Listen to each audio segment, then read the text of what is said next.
नमस्कार साथियों, आज का वीडियो हमारा एनडीपीएस के केस में जमानत से संबंधी कुछ नियम और एक लेटेस्ट जजमेंट है केरला हाई कोर्ट का, उसके बारे में आपसे चर्चा करूंगा। साथियों, आपने जैसा कि सब्जेक्ट देखा होगा स्क्रीन पे कि जहां पे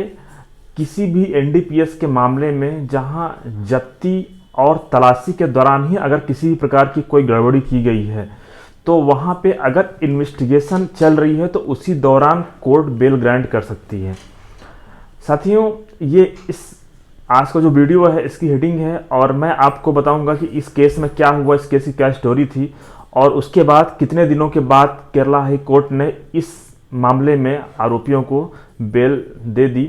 और उसके साथ कुछ शर्तें लगी कि 1 लाख रुपए की जमानत और उसके अलावा जो भी कंडीशन होती है उसको फॉलो किया जाएगा आरोपियों के द्वारा।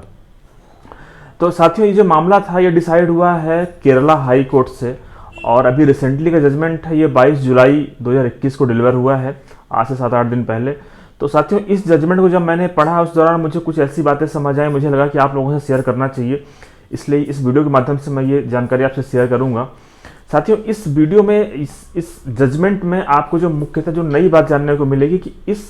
मामले में केरला हाई कोर्ट ने कहा है कि जहां पे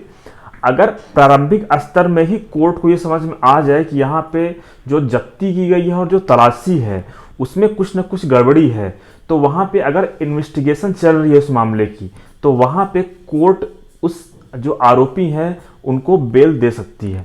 अब साथियों, ये जो मामला था ये डिसाइड हुआ है केरला हाई कोर्ट से, जैसा हमने आपको बताया। और साथियों, इस केस की स्टोरी कुछ ऐसी थी कि इसमें 17 अप्रैल 2021 की ये का जो केस है, उस दिन इस केस को कह सकते हैं कि उस दिन ये केस दर्ज हुआ था और उस दिन पुलिस की पेट्रोलिंग पार्टी थी, उसमें जूनियर सब इंस्पेक्टर थे। वो ये जो केस है ये केरला का ही है। तो वहाँ पे जो पुलिस की जो पेट्रोलिंग पार्टी थी वो एक जगह से निकल रही थी। वहाँ पे उन लोगों ने देखा कि एक बुलेट में 2 लोग खड़े हुए हैं और उसके बाद जब वो पुलिस वाले उन दोनों के पास पहुंचे तो पुलिस वाले को जब उन दोनों व्यक्तियों ने देखा तो वो थोड़ा सा घबरा गए। और जब वो थोड़ा सा घबरा गए, थोड़ा सा जब उनके जो चेहरे में जो देख के उनको पुलिस वालों को लगा कि नहीं यहाँ पे कुछ गड़बड़ है, तो उन्होंने उन व्यक्तियों से पूछताछ किया और उसके बाद पुलिस ने उन व्यक्तियों की तलाशी ली। अब साथियों, जब पुलिस ने उन व्यक्तियों से पूछताछ किया तो उन लोगों ने बताया कि हाँ किस पर्पज़ से खड़े हैं और कुछ किसी काम से खड़े हैं। उसके बाद पुलिस को ऐसा संदेह हुआ कि कहीं इनके पास कोई हथियार तो नहीं है, कि ये कोई इनके पास कोई आर्म्स हो। तो पुलिस ने उन दोनों व्यक्तियों की तलाशी ली। जब पुलिस ने उन दोनों व्यक्तियों के बॉडी को सर्च किया तो उन्हें कुछ भी नहीं मिला। वहाँ पे पुलिस ने इंडिपेंडेंट विटनेस भी रखे थे कि अगर जब्ती होती है तो वहाँ पे जो जब्ती पंचनामा बनाया जाएगा तो वहाँ पे इंडिपेंडेंट विटनेस के साइन कराए जाएंगे। उसके बाद साथियों, जब पुलिस को ऐसा लगा कि नहीं इनके पास कुछ भी नहीं है तो पुलिस ने उनका नाम और उनकी डिटेल कंफर्म उनसे पूछा। उन्होंने अपना नाम और उनकी डिटेल बताया। उसके बाद पुलिस ने उनसे पूछा कि आप अपना पर्स दिखाओ, आपके पर्स में आप पर्स से अपनी आइडेंटिटी दिखाओ। पुलिस को ऐसा लग रहा था कि कहीं ऐसा ना हो कि ये कोई दूसरे व्यक्ति हो, चूंकि इनसे वर्बली नाम पूछा जा रहा है तो हो सकता है कि कोई भी व्यक्ति हो और कोई दूसरा नाम बता रहा हो, पता कहीं दूसरी जगह का लिखवा रहा हो। तो पुलिस ने उन व्यक्तियों से कहा कि आप अपना पर्स दिखाओ और अपना आइडेंटिटी दिखाओ। उसमें से एक व्यक्ति ने जब उसमें से अपना जब पर्स खोला तो पुलिस ने उसमें देखा कि उसमें एटीएम कार्ड था, उसमें कुछ पैसे रखे हुए थे, करेंसी थी और 1-2 कार्ड और भी था। उसी दौरान पुलिस ने देखा, उस जो जूनियर सब इंस्पेक्टर था उसने देखा कि वहाँ पे कुछ ट्रायंगुलर कार्ड है। साथियों, ये जो ट्रायंगुलर कार्ड है एक्चुअली अमूमन हो सकता है काफ़ी लोगों को ना पता हो, लेकिन क्या है कि एक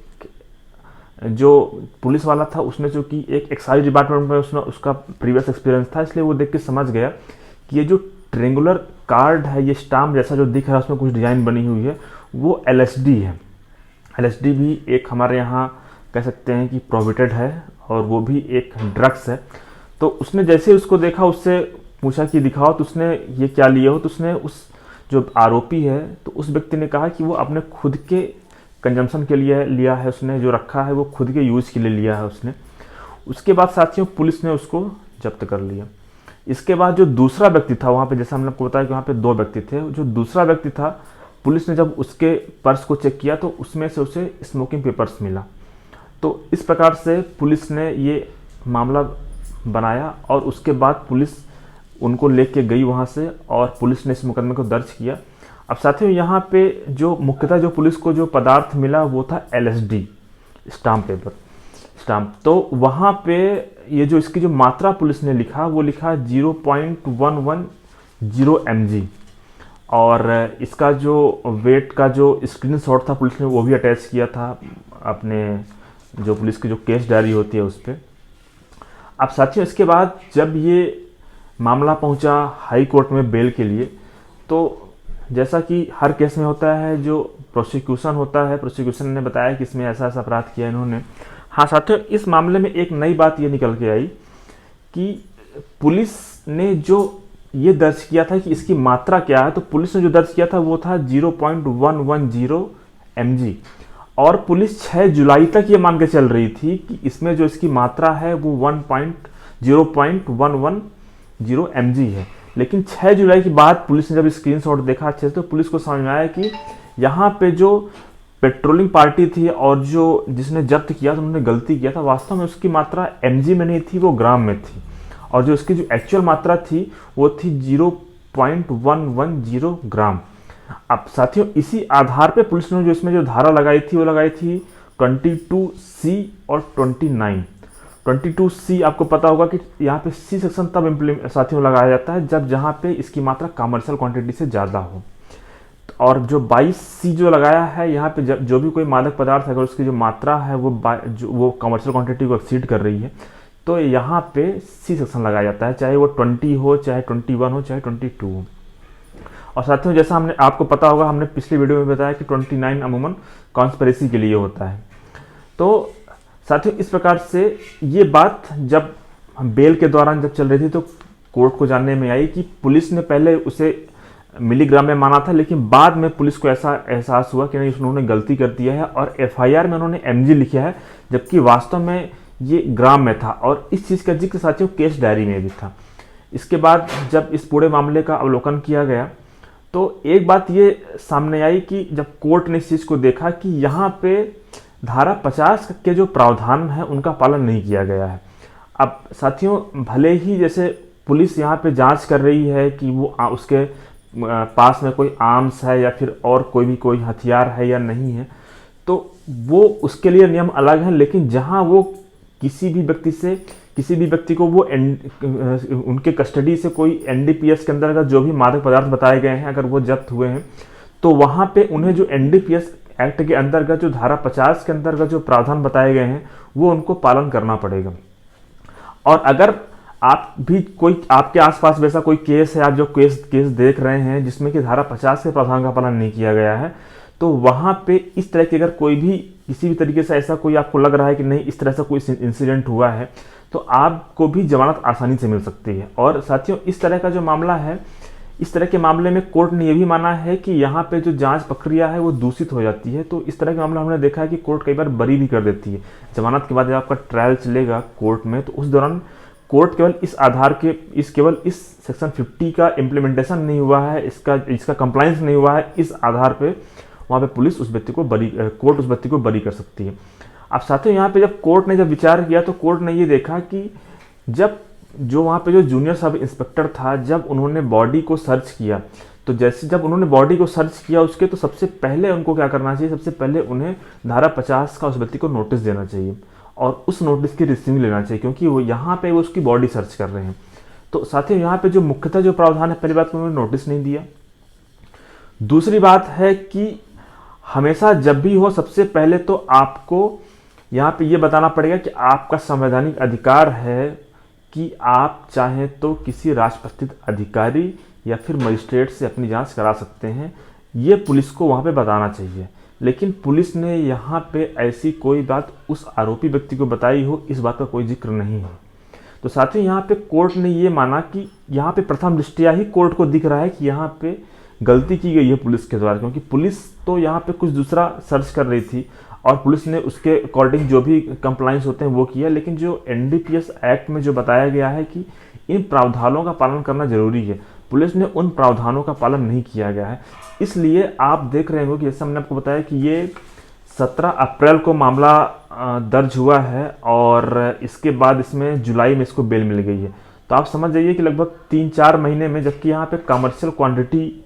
से भी ज़्यादा है, उसका जो जब्ती हुई है वो कमर्शियल क्वांटिटी को एक्सीड कर रहा है। और आपके आसपास अगर कोई केस है और अगर आपके परिचित में किसी का केस है, तो अगर आपने देखा होगा तो अमूमन आपको अंदाज़ा होगा कि जहाँ पे एनडीपीएस के मामले में जहाँ कमर्शियल क्वांटिटी को एक्सीड हो जाती है जो भी ऑब्जेक्शन सब्सटेंस है, तो वहाँ पे जमानत उतनी आसानी से नहीं मिलती है, क्योंकि वहाँ पे एनडीपीएस एक्ट का 37 का बार लग जाता है। लेकिन यहाँ पे आप देख रहे हो कि केवल चूंकि पुलिस ने यहाँ पे प्रक्रिया का पालन नहीं किया है, इसलिए यहाँ पे कोर्ट ने लगभग 70-80 दिनों के अंदर उस व्यक्ति को बेल ग्रांट कर दी। और साथियों, इसके अलावा पुलिस ने यहाँ पे कोर्ट ने बताया कि जैसा कि सुप्रीम कोर्ट ने काफ़ी सारे मामलों में कहा है कि अगर जहाँ पे अगर भले ही आपने जब्त किया है, लेकिन अगर प्रावधानों का आपने पालन नहीं किया है, तो ये जो संपूर्ण प्रक्रिया है वो दूषित हो जाती है और इसका जो फ़ायदा है वो मिलता है आरोपी को। तो साथियों, मुझे उम्मीद है कि आप समझ गए होंगे कि अगर आपके पास वैसा कोई मामला है, क्योंकि हमने अक्सर देखा है कि काफ़ी सारे लोग मुझसे चर्चा करते हैं इस संदर्भ में कि बेल में क्या आधार बनाया जाए, क्योंकि कमर्शियल क्वांटिटी को एक्सीड कर रहा है। तो जहां कमर्शियल क्वांटिटी को साथ में कोई जो ऑब्जेक्शन सब्सटेंस है अगर वो एक्सीड हो गया है, तो उस कंडीशन में आपको कोर्ट इतनी आसानी से बेल ग्रांट नहीं करने वाली है। तो आपके पास केवल यही आधार है और आप जो उनकी जो प्रोसीजर है और जो कंप्लाइंस बताया गया हमारे सेक्शन 50, 41, 42, 43 में, अगर उसका कंप्लाइंस नहीं हुआ तो केवल आपको वही आधार है जहां से आपको बेल मिल सकती है। आप चाहें तो इस जजमेंट की कॉपी मैं आपको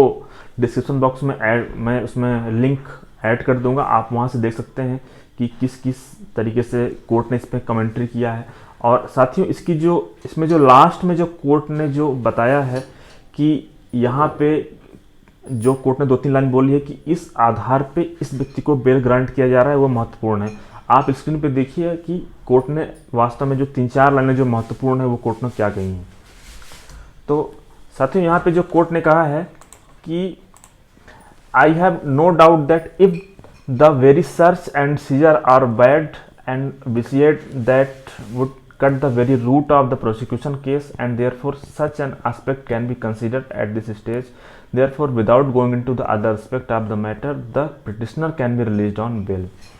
तो आप समझ गए होंगे कि यहाँ पे कोर्ट ने कहा है कि जहाँ पे जो जब्ती है और जो तलाशी है, अगर वहाँ पे कुछ जो